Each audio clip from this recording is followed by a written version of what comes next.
അസ്സലാമു അലൈക്കും വറഹ്മത്തുള്ളാഹി അഊദു ബില്ലാഹി മിനശ് ശൈത്വാനിർ റജീം ബിസ്മില്ലാഹിർ റഹ്മാനിർ റഹീം അൽഹംദുലില്ലാഹി റബ്ബിൽ ആലമീൻ അല്ലാഹുമ്മ സ്വല്ലി അലാ സയ്യിദിനാ മുഹമ്മദിൻ വഅലാ ആലി സയ്യിദിനാ മൗലാനാ മുഹമ്മദ് വസല്ലി അലാ ജമീഇൽ അംബിയാഇ വൽ മുർസലീൻ വൽഹംദുലില്ലാഹി റബ്ബിൽ ആലമീൻ.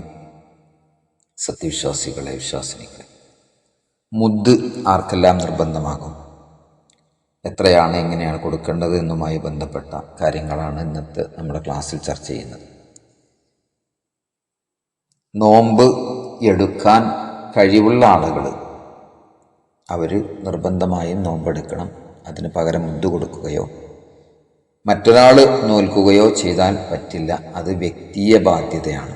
ഫർള് ഐനാണ്. നോമ്പ്, നിസ്കാരം പോലെയുള്ളതൊക്കെ ഫർള് ഐനാണ്, ഓരോ വ്യക്തികൾക്കും നിർബന്ധമാകുന്നതാണ്.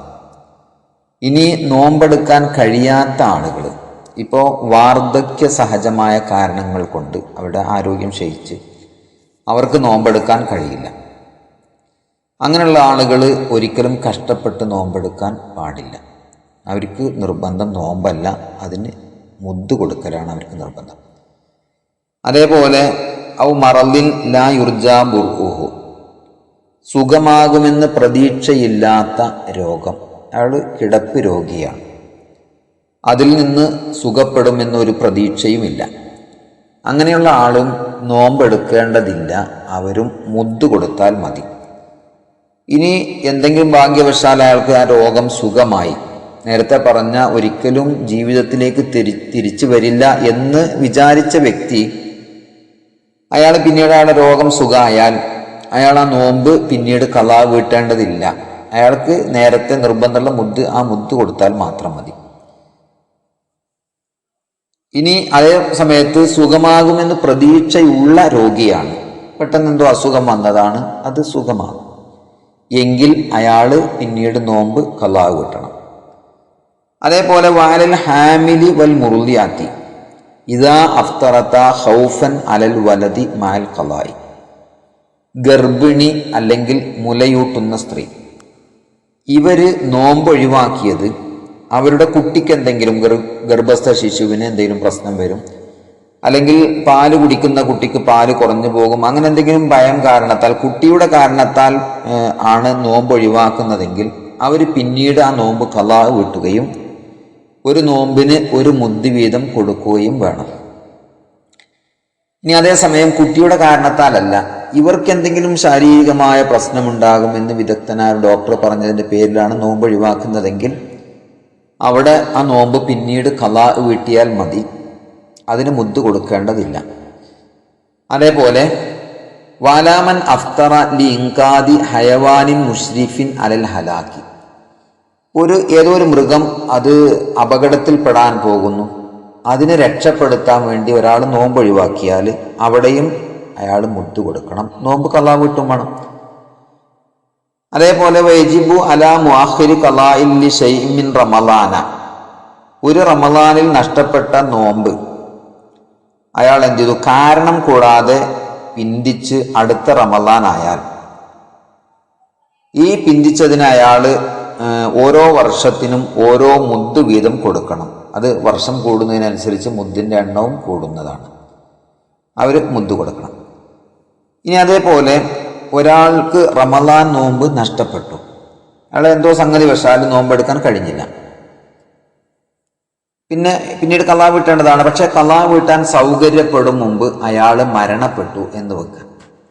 അങ്ങനെ ആയാൽ ആ മനുഷ്യൻ കുറ്റക്കാരനാവില്ല, അയാൾക്ക് ഫിദിയ കൊടുക്കേണ്ടതുമില്ല, മുദ് കൊടുക്കേണ്ടതില്ല, അയാൾ ആ നോമ്പ് ഒഴിവായി.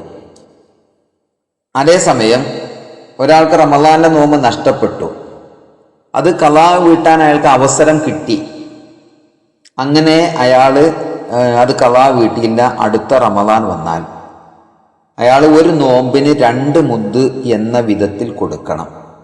മുദ്ദുല്ലിൽ ഫവാത്തി വ മുദ്ദുല്ലി തഖീരി, ഒന്ന് നോമ്പ് നഷ്ടപ്പെടുത്തിയതിന്, മറ്റൊന്ന് പിന്തിച്ചതിന്, ഇങ്ങനെ 2 മുദ് വീതം കൊടുക്കണം. ഇനി ഒരാൾ നോമ്പ് ഖളാ ഉണ്ടായിരിക്കെ മരണപ്പെട്ടാൽ അവരുടെ ബന്ധുക്കൾ ഇയാൾക്ക് പകരം നോമ്പെടുത്ത് വീട്ടാൻ പറ്റുമോ ഇല്ലേ? ഇത് പണ്ഡിതന്മാർക്കിടയിൽ അഭിപ്രായ വ്യത്യാസമുള്ള ഒരു കാര്യമാണ്. ശാഫിഈ മദ്ഹബിലെ പ്രബല വീക്ഷണ പ്രകാരം നിസ്കാരം, നോമ്പ് പോലെയുള്ള ശാരീരിക ആരാധനകൾ മറ്റൊരാൾ നിർവഹിക്കാവുന്നതല്ല. അത് വ്യക്തിയ ബാധ്യതയാണ്, അയാൾ തന്നെ നിർവഹിക്കണം, മറ്റൊരാൾ പകരം നിർവഹിക്കാൻ പാടില്ല എന്നാണ് പ്രബല വീക്ഷണം. അതേ സമയത്ത് നിർബന്ധമായ ഹജ്ജ് ഒരാൾക്ക് വേണ്ടി, മരണപ്പെട്ട ആൾക്ക് വേണ്ടി നിർവഹിക്കാം, മറ്റൊരാൾക്ക് വേണ്ടി നിർവഹിക്കാം. സുന്നത്തായ ഹജ്ജാണെങ്കിൽ അത് നിർവഹിക്കണമെങ്കിൽ അയാളുടെ വസിയ്യത്ത് വേണം, അല്ലാതെ നിർവഹിക്കാൻ പാടില്ല. അപ്പം ഇങ്ങനെയാണ്. അതേ സമയത്ത് ഇനി മുദ് എത്രയാണ്? ഒരു മുദ് എന്ന് പറഞ്ഞാൽ റിത്തുലും വസുലുസുൻ, 1/4 റാത്തിലാണ്, ഏകദേശം 800 മില്ലി ലിറ്റർ. നമ്മൾ തൂക്കം, നമ്മൾ സാധാരണ നാട്ടിലെ അരി ഭക്ഷണമാണ് കൊടുക്കേണ്ടത്, നമ്മൾ ഭക്ഷണമായിട്ട് ഉപയോഗിക്കുന്ന അരിയാണ് കൊടുക്കേണ്ടത്.